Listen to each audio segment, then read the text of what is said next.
You about is the Tango desktop project. Basically, it's icons. These are icons that are used by a bunch of different projects, and I use them on my projects. And if you are making it a UI and you don't know how to make it look a little better, try this. So the idea is that these icons are meant to be familiar, and they're meant to look in place, whether you're on Mac, Windows, or Linux. And they're used already in GIMP, in some versions of Firefox, in OpenOffice. They're used in Hudson. They're used. Excuse me, Jenkins. Soon will be Jenkins. And and they're used in Ubuntu. This is an app that I do for work, and originally this had there's just 4 icons in Grails. And so everything looked the same. It had icons, but it was always the same icon. And I thought that was confusing, because there was a lot of different concepts that I needed to convey, and I needed to be able to show them. And as I started adding these, and I saw that they didn't have everything I needed, I started wanting to create my own or find more. So I ended up downloading all of the Tango icons and making a utility page for myself to find them, to just kind of scan through categories and see what's available, and then to hover over and see what's the path of that file. So I could end up with stuff that looks, a little bit more compelling or a little bit more like approachable than what I otherwise would have had. And that different objects should have distinctive concepts and visuals attached to them that you can use over and over again. But I wanted to customize some things. I mean, I had one thing that said launch configuration. So I said, okay, configuration, that's the tool thing, right? That's like a hammer and a screwdriver.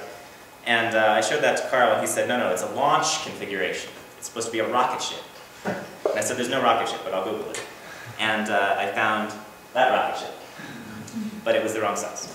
So then I had to go to the Tango theme guidelines. And I found this really interesting because they tell you in great detail how to make these and how to make them look as good as the counterparts. So they have concepts that say this is not supposed to be realistic. It's supposed to have 1 pixel border. Inside of that, it's supposed to have an unnatural, deliberate light highlight of the internal color. And that's to make it pop in a certain way. And that you don't just make a big one and shrink it down in Photoshop. Again, you go through a process of making sure it's still 1 pixel on the border. And you make the 4 different sizes if you want to release it for general use. Or you just make the sizes that you really want. And they tell you what to do and what not to do. And the rare case of when you need to make a super giant one, they have a process for making that as well. Then they have videos to tell you how to convert a big image into a small image the right way. And it's basically section by section, pixel by pixel, shove it together, but make it look appropriate for the new size. Don't just shrink it down into a blurry mess.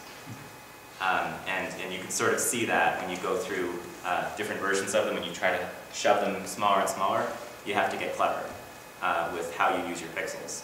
So, for example, these icons, this is not as good because I made these. But these are to convey extremely complicated different but similar concepts. This is pushing instances one at a time. This is pushing a group of instances to a group of instances. And it's just to help my users who kind of know what that means click on the right thing so they don't break networks. And let's see, I have a little time left to show the variations, such as the little glimmer on something, to say this is making a new one of those. Or it's not on this page, but having a little red X to delete one of these. One thing that took a little while was creating the load balancer picture. Couldn't find anything to look like a load balancer. Got a whole bunch of images of balancing scales of justice, started tracing them in Illustrator, and then finding the color palette for the Tango project, which is, you might have noticed it as I scrolled past. Butter. There.